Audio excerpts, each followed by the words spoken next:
is Robert, and I'm at the radio station today, and I just had a wonderful interview with Dr. Sandra Gompf with USF Health, and we spent the hour talking about the free-living amoeba, right?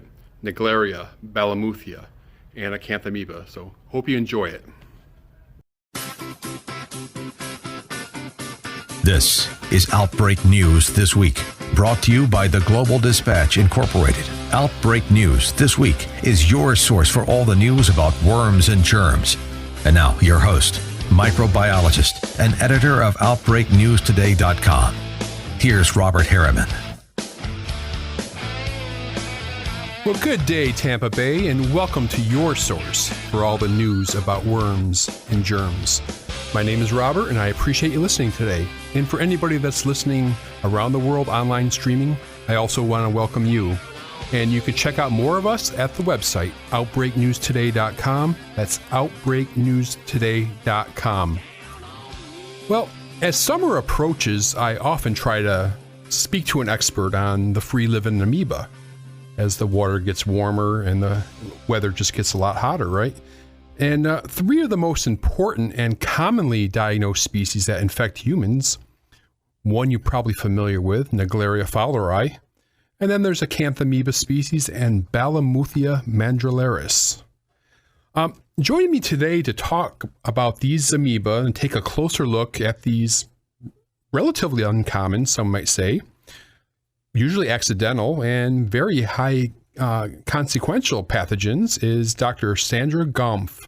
Dr. Gompf is an associate professor of infectious disease and international medicine at USF Health. Dr. Gompf, welcome back to the show, ma'am. Hello, thank you so much. Thanks for having me. Oh, thanks for coming on. I really appreciate it. Important topic. And you recently had a case study published in the journal Science Direct entitled Lethal Encounters, the Evolving Spectrum of Amoebic Meningoencephalitis. And you and your co-author looked at these three parasites that I mentioned in the intro. So can you give us a introduction of the free-living amoeba? Yeah, sure. So there are many free-living amoeba. Free-living in that they're all one-celled organisms, and they live throughout nature, and they're free-living because they don't need a host to survive.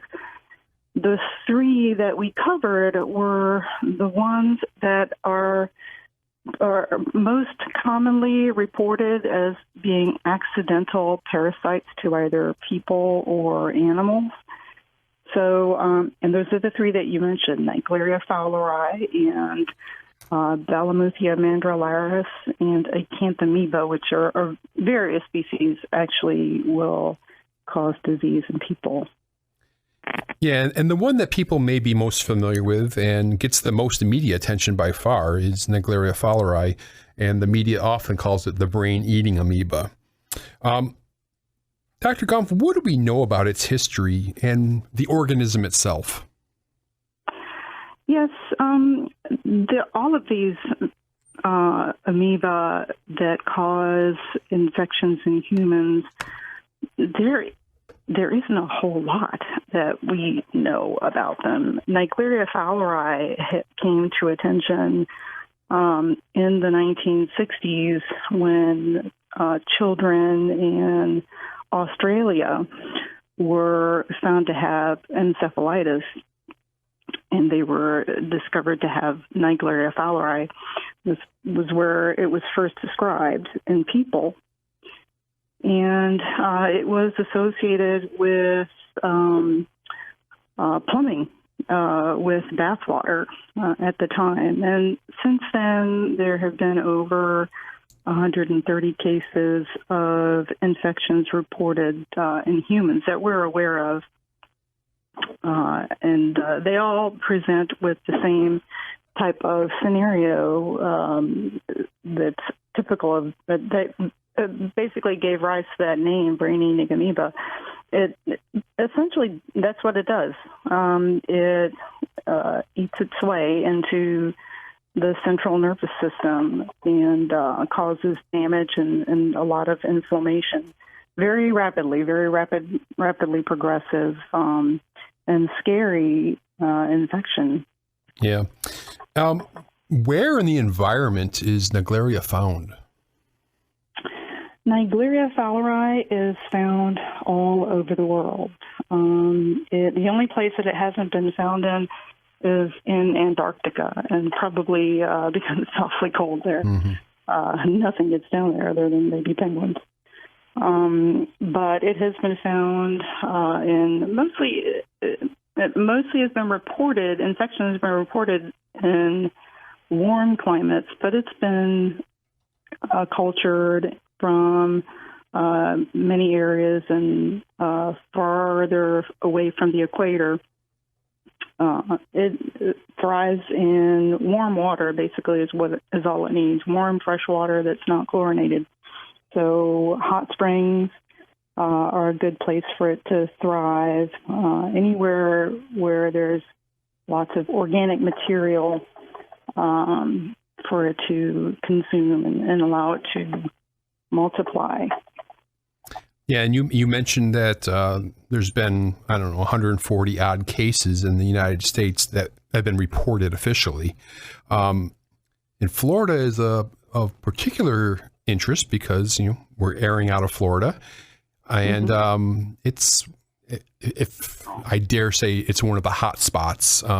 Florida has a good percentage of the cases in this country.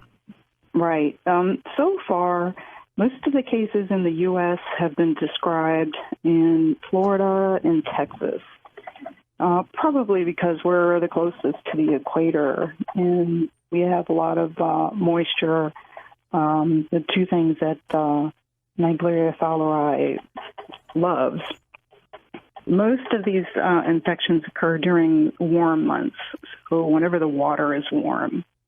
It has been described in other areas, though, and it's not clear whether that's because the climate in general is warming and it's becoming warmer in areas further away from the equator, or whether there's increasing awareness of the possibility of Naegleria fowleri.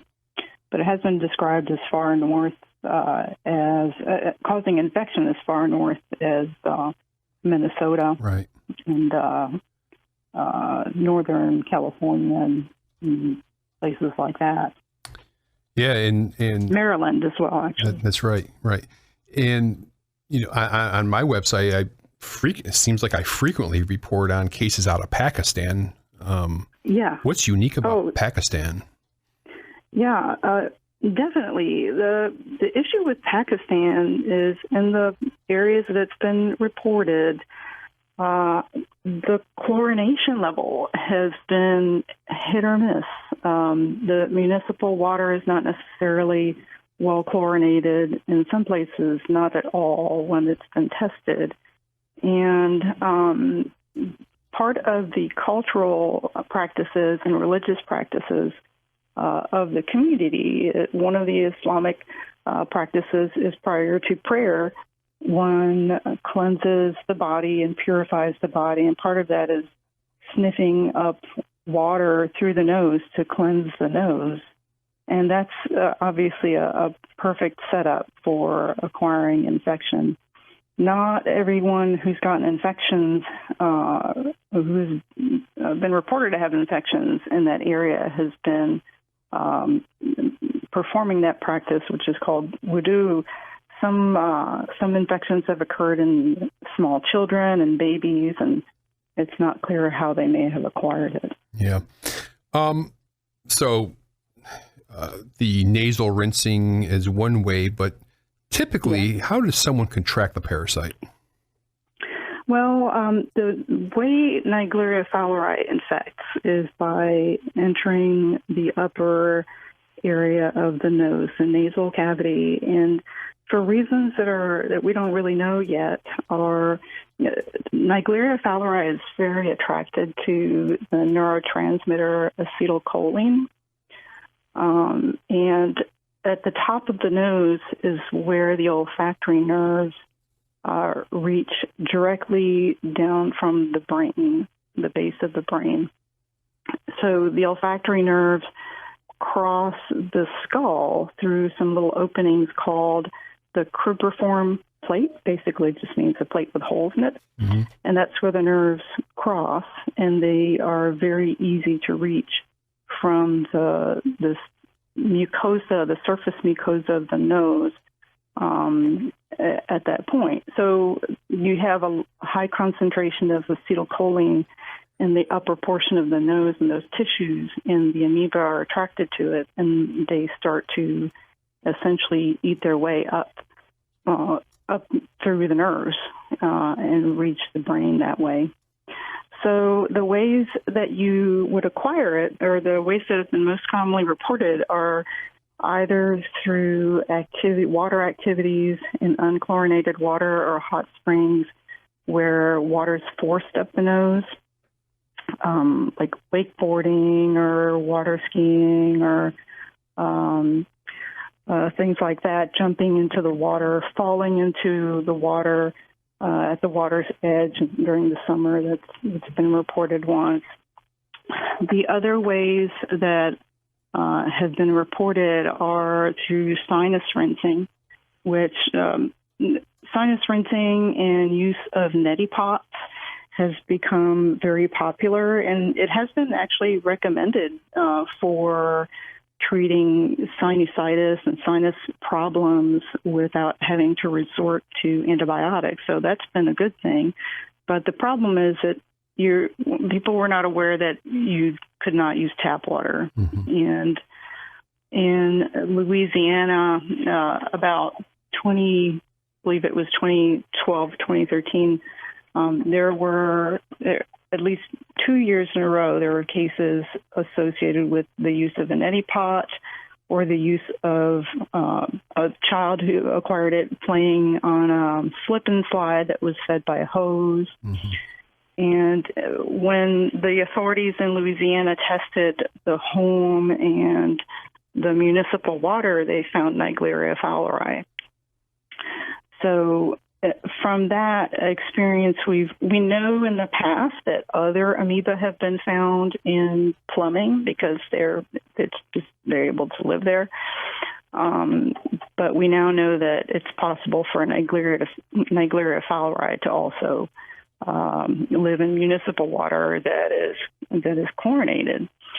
The issue with Naegleria is that it is relatively chlorine tolerant, mm-hmm. and depending on where you are along the water supply, the further you get away from the treatment center, the lower the levels of chlorine become in the plumbing system, especially if it sits in your water heater for a while. Chlorine tends to dissipate.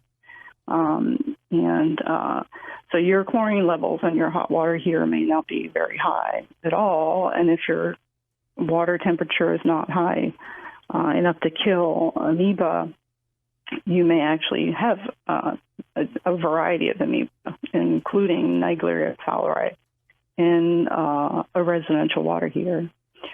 So it's important for people to avoid using straight tap water. Now, if you look at all the sinus rinse products or neti pots, they will usually have a warning that you should not use tap water, that you should use distilled water or purified water.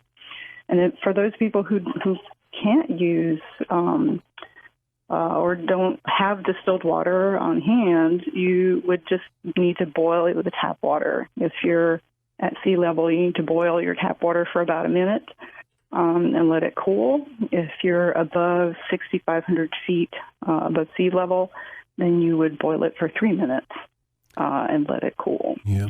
For the most part, go ahead, I'm sorry. I was going to say, would this rule that you talking about with neti pots, would that be applicable to like CPAP machines also? You know, CPAP machines are different in that and that's a good question, because some people have asked about the possibility of aerosolizing Naegleria mm-hmm. Into misted air and things like humidifiers and things like that. And Naegleria does not, first of all, it's too big for most particles, most vapor particles that are produced by that type of equipment. And it also is extremely sensitive to drying. So as soon as it gets into air, it's going to die within seconds. Okay. Even the cyst form, if it dries, if it sits on a dry surface, it dies within 5 minutes. So there's no greater threat to an amoeba than dryness. Right. So it's not something that is transmitted by, for the most part, it's not transmitted by airborne mists or vapor. Now, I'm going to piggyback on the neti pot situation in Louisiana, and I've noticed ever since then, periodically, sometimes frequently, you would see reports of them detecting it in the water. Is it just because Louisiana was just more attuned to it than other places? Because I don't hear that from other places. Well, Louisiana had 3 cases within a short period of time. So their Department of Health actually enacted a system of water testing.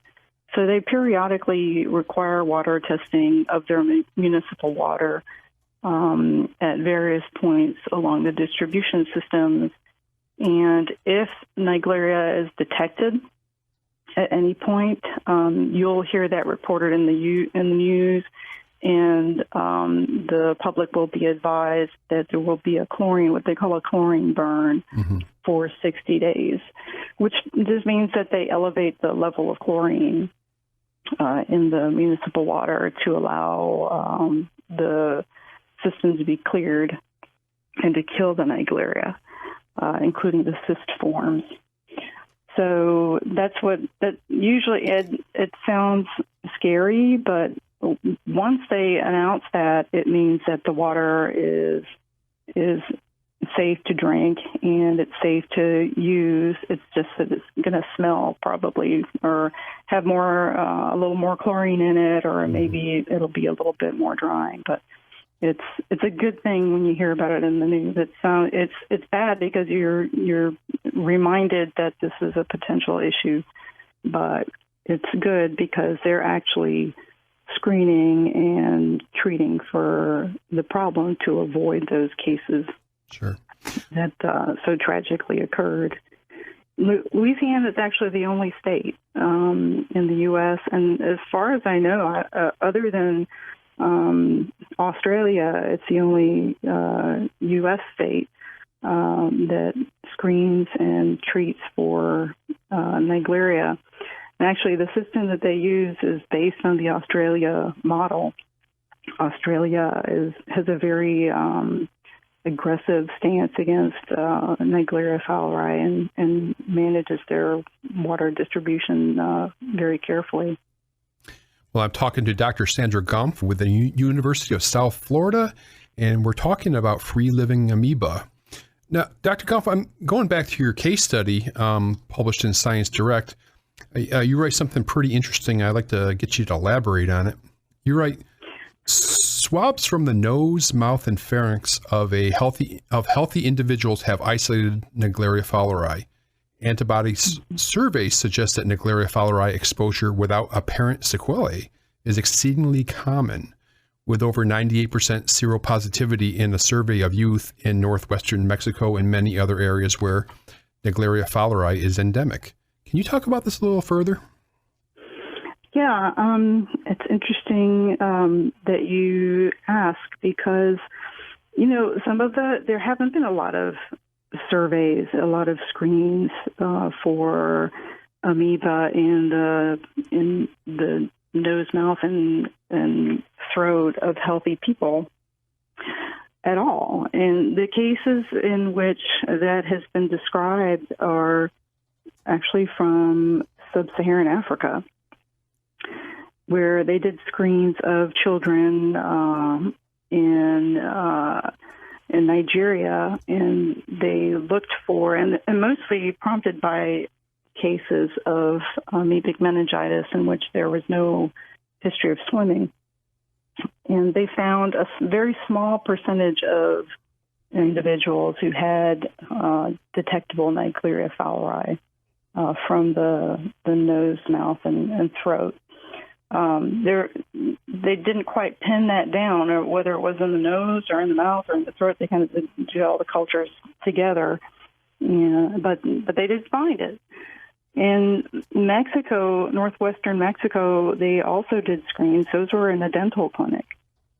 They did the same thing, looking for both amoeba and antibodies, and they have found in small percentage of cases where they found actual amoeba in the oropharynx. What that means is not clear. It may be, and Mexico is actually they're also very aware of the possibility of Naegleria fowleri. They have a large rural population. They're with other amoeba, like intestinal amoeba. So they're very familiar with the idea of amoeba in the environment causing terrible disease. So they tend to be a little bit more careful or much more aware of these infections and screening for them. They're actually very aggressive about screening public pools for chlorination and the presence of Naegleria fowleri. I haven't seen anything about municipal water supplies, but primarily pools. I'm not sure what to make of the antibody surveys. They just tell us that what we kind of already know, that these amoeba are everywhere in the environment. Is it because kids are swimming in these areas with amoeba, and is it ocular exposure? Is it amoeba exposure in the mouth from getting water in the mouth that are causing these positive antibodies? What we do know is that antibody to Naegleria fowleri is not protective antibody the way you might have protection from, say, you get measles or a measles vaccine, and you have antibody to that, and that protects you. It's not the same for Naegleria fowleri. There have been some animal studies where they were trying to stimulate protective immunity by exposing mice to Naegleria, but so far it hasn't really, there's no evidence of protective effect from amoeba antibodies. Yeah, the thing I found most interesting was the first few words, swabs from the nose without apparent sequelae. So it just didn't go up far enough. Who knows? Yeah, exactly. There's so much that we still don't know. The only thing that my impressions from what I've read and learned are that there are a few things that are necessary for infection with Naegleria fowleri. One is a high volume of fluid, of water that gets forced up into the nose. Does that force cause damage in the mucosa? Is it hard, does it hit the surface of the epithelium hard enough to cause breaks in there? And maybe that's the way that the amoeba get in. And also the number of amoeba in a volume of water.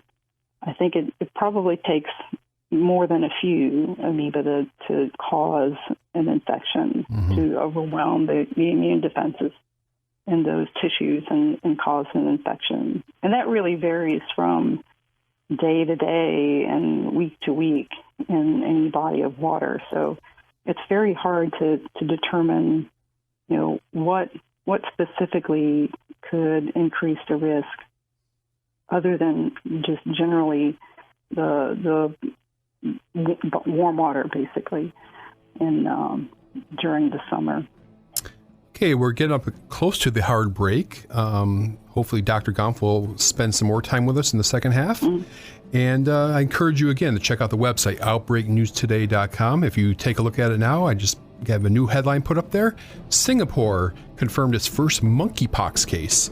It was imported from a Nigerian traveler, so that's hot news coming out of Singapore. And also, you can check out the latest on the hepatitis A outbreak in the state of Florida. Keeps on growing. And after the break, more with Dr. Sandra Gompf with USF Health.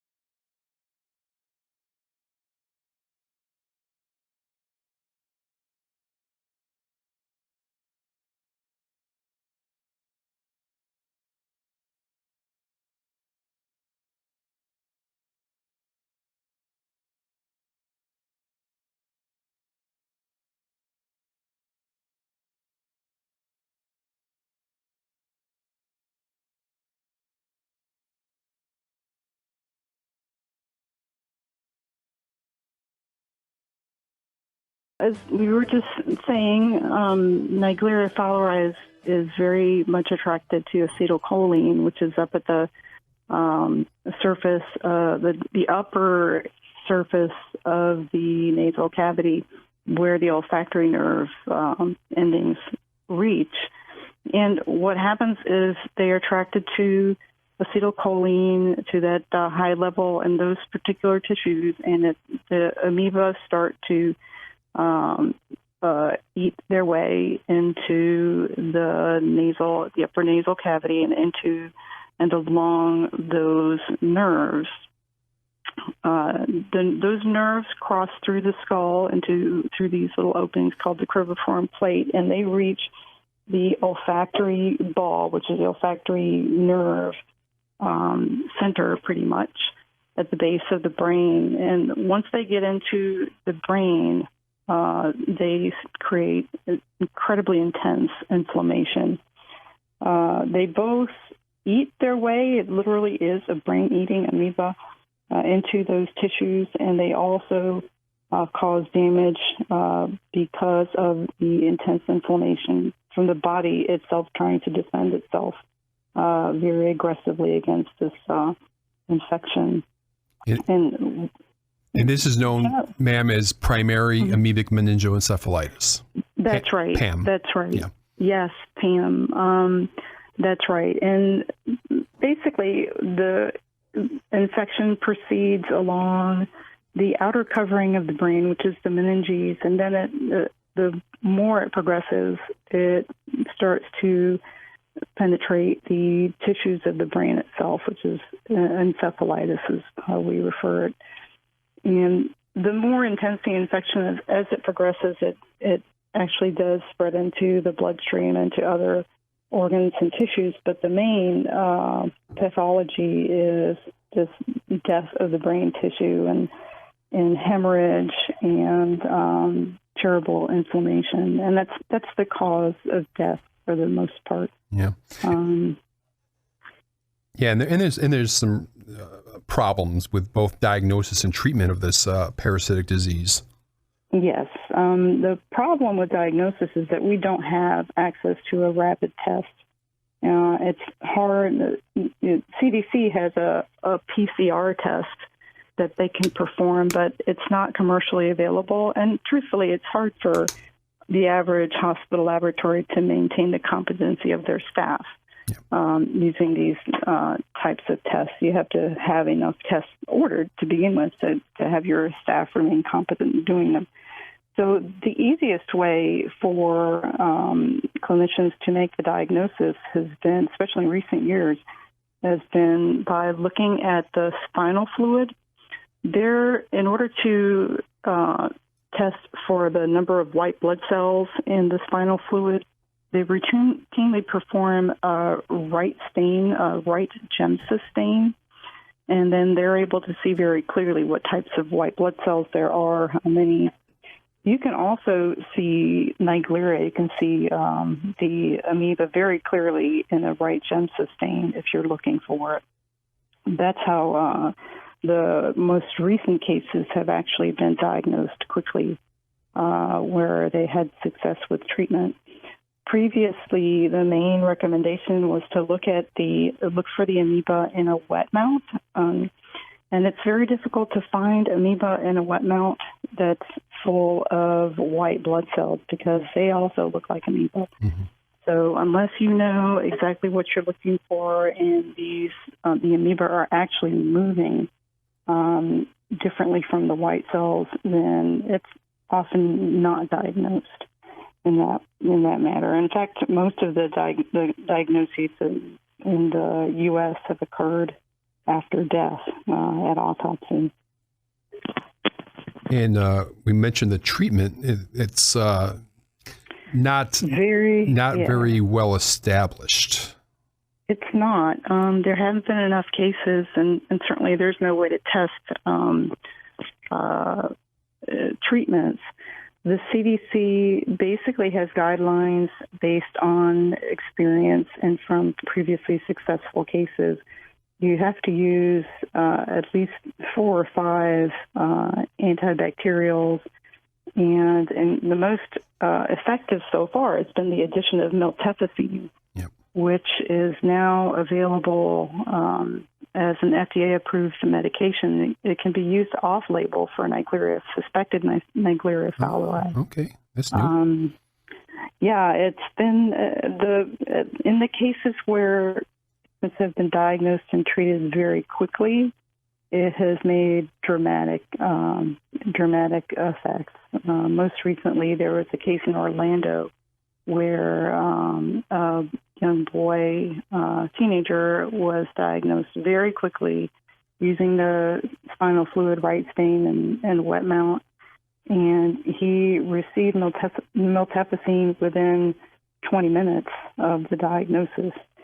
He was very fortunate because he was in Orlando, and that is where the company is based.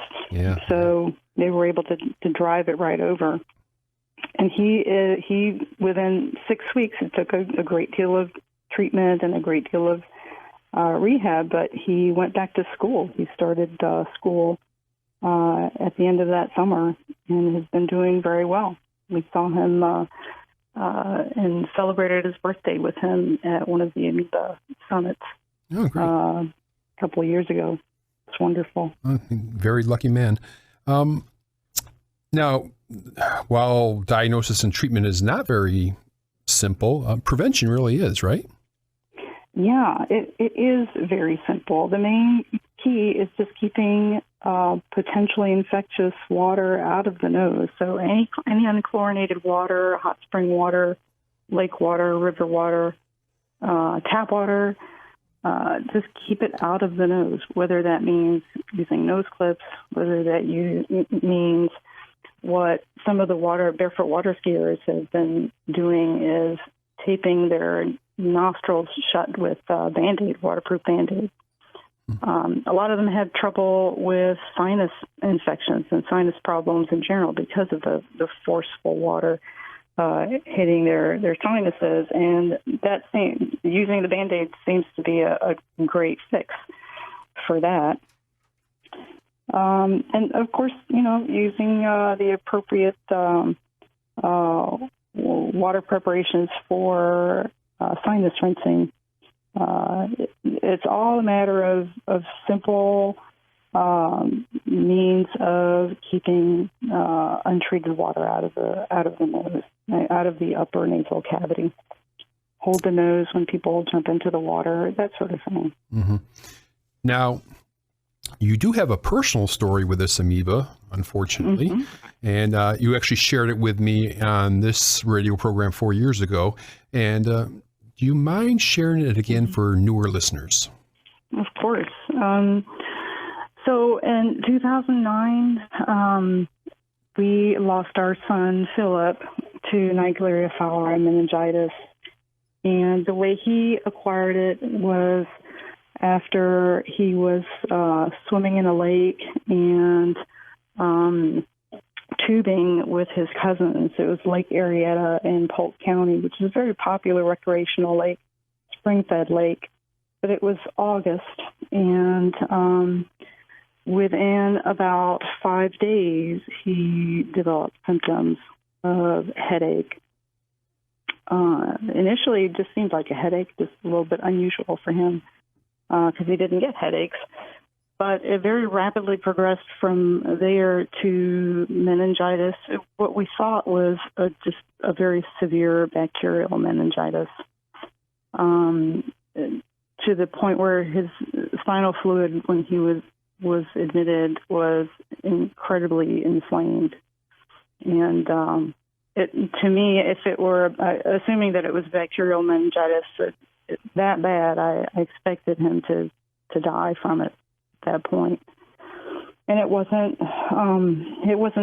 4 days really from the time that he had symptoms to the time that he was brain dead. He was formally pronounced brain dead within about 4 to 5 days. We didn't know that he had Naegleria fowleri when he died. His doctors had considered it because of the water exposure. They had looked for it. I'm not surprised that they didn't find it with the level of inflammation that he had in the spinal fluid. We found out on autopsy that was performed for his organ donation, and we found out about 4 to 6 weeks. I think it was about 4 weeks later when they called us and gave us the result from LifeLink. And that, unfortunately, has been the norm for a lot of these cases. They're not diagnosed until autopsy. Mm-hmm.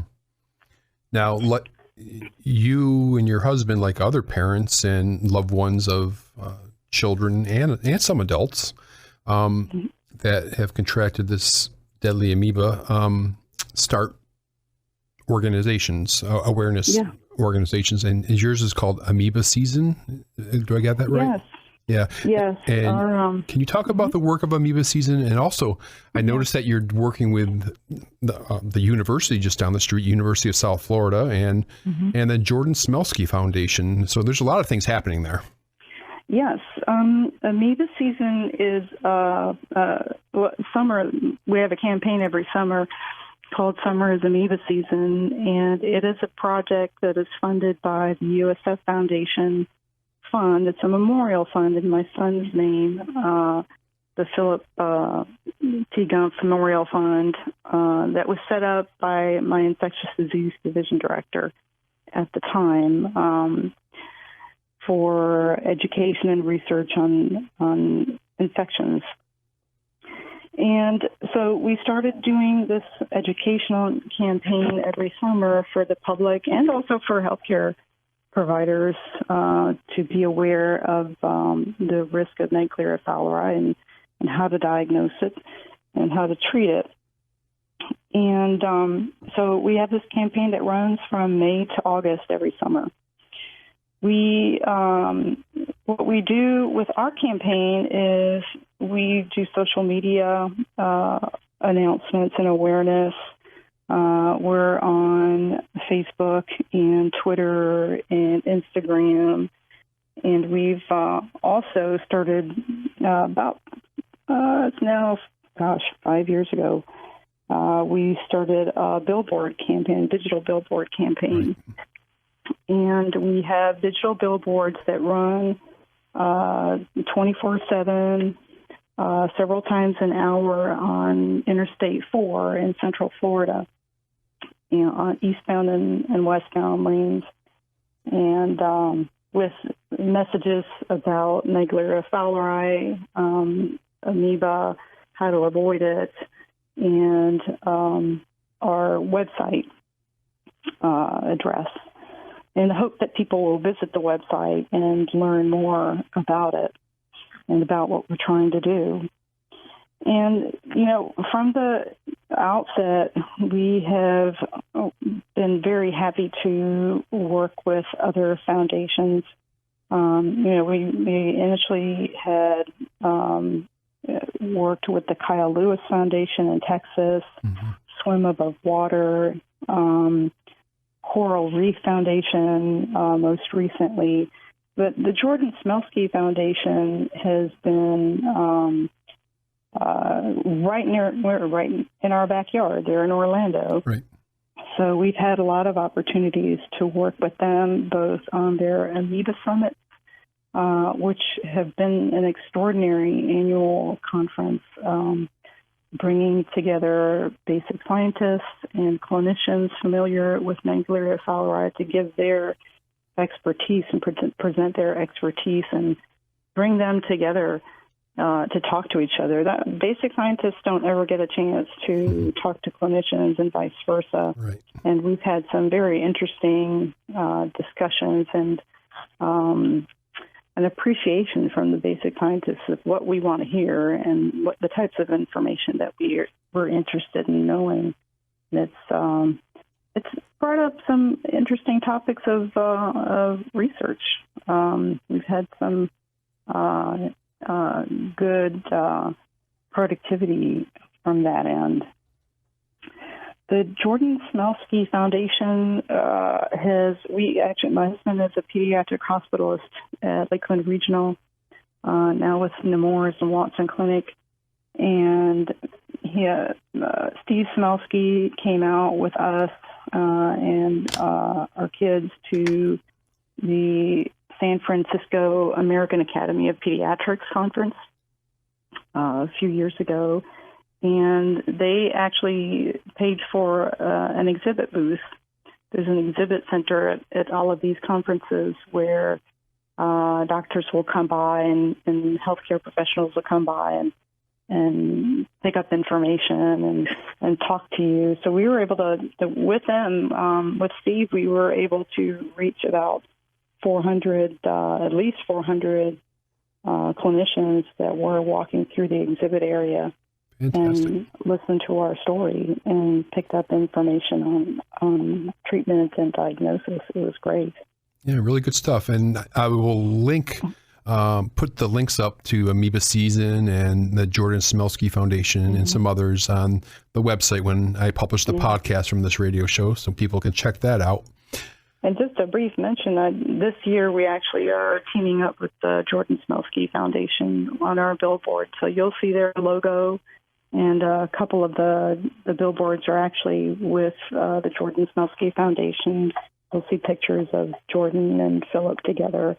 It's been great. They've helped us fund our digital billboards this year. I wasn't sure that we would be able to run them this year, but they made it possible, and we're very, very grateful for that. Great stuff. Great stuff.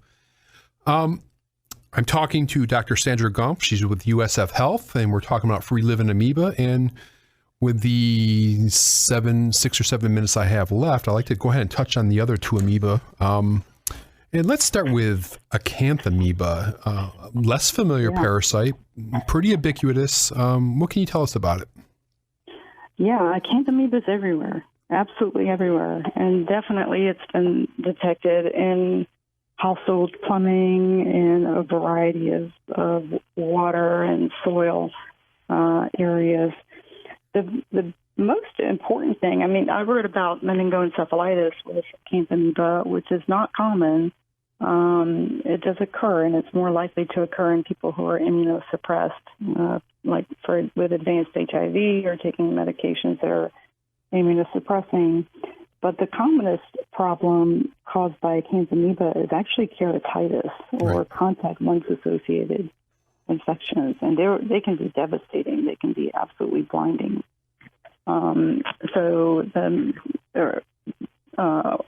We've tried to raise awareness about that too. Sometimes when the CDC does their contact lens and contact lens health week every year, we try to share some important messages about not avoiding the use or avoiding contact with tap water or untreated water with your contact lenses, not showering with them, taking them off when you swim or shower, and making sure that you treat them appropriately. You shouldn't sleep in contact lenses. That's also been found recently to be a huge risk factor, sleeping in contact lenses. So, yeah, that's definitely a big problem for contact lens wearers, and the ophthalmologists are very much aware of that. Right. So, but outside of the keratitis problem, it does cause other issues, and those it's those other issues that pretty much the same difficulty in diagnosis and treatment. Even more so, because you can't find it on spinal fluid. You have to do a tissue biopsy if you're, and generally that involves a brain biopsy, which it's hard to convince people to do that unless you really suspect it. So I've had cases where we're fortunate enough that, so to speak, that the patient had skin lesions that we could biopsy, and we were able to make the diagnosis that way. But sometimes you have to have brain tissue in order to find it. Yeah. Now, the last one, while I've heard of it before, Balamuthia. As a matter of fact, I think it was a CDC report several years ago about they found it in a postmortem brain, I believe. It really slapped me in the face 3 or 4 years ago with the story of Coral Reef Meister, and you've already kind of mentioned that. I had her mom on the show, and very heart-wrenching show. What can you tell us, Dr. Gompf, about Balamuthia? Yeah, Balamuthia, we know even less about Balamuthia. What we do know is that so far, Balamuthia mandrillaris is the only species of it that seems to cause infections in humans. It seems to be, in the U.S., it seems to be associated with the Southwest and California. It seems to be associated with the Hispanic population, whether that's just because of a the geographic area, or because it's more an agricultural workers in the area who are exposed to soil and dust. We have no idea why that is. Balamuthia has also been found in many, many parts of the world. It's found in soil and water as well. But most of the cases seem to be associated with either inhaled soil or dust, or skin infection, skin trauma that's contaminated with soil or dust. Yeah, and it's kind of interesting that it was first found in a zoo animal. Yeah, it was first found in a mandrill in the 1980s in the San Diego Zoo. That's if your listeners are familiar with Rafiki from The Lion King, that's a mandrill, right? And that's what gave it the name. Okay, I got about a minute and a half. Any final thoughts on any of these topics? My final thoughts are that, we are becoming more aware of these organisms in soil and water, and people should be aware, especially with Naegleria fowleri, that there is a low level of this organism in untreated water throughout the world, whether they're here in the U.S. or they're traveling. Wherever it's warm and there's untreated water, there's a high likelihood of Naegleria fowleri. The likelihood of getting infected is low, but you can make it zero if you avoid getting the water up the nose, however you choose to do that. Very good. Well, I want to thank you, Dr. Sandra Gompf, for coming on the show once again to share your knowledge and your story, and God bless you, ma'am. I appreciate it. Thank you so much. I really appreciate you having me on. All right, you're welcome. Okay. And again, I want to encourage you to check out the website, outbreaknewstoday.com, outbreaknewstoday.com, and the most current podcast. Yesterday, I interviewed Dr. Kelly Allen at Oklahoma State University to talk about Chagas disease, kissing bugs, and a survey that they're doing in Oklahoma to determine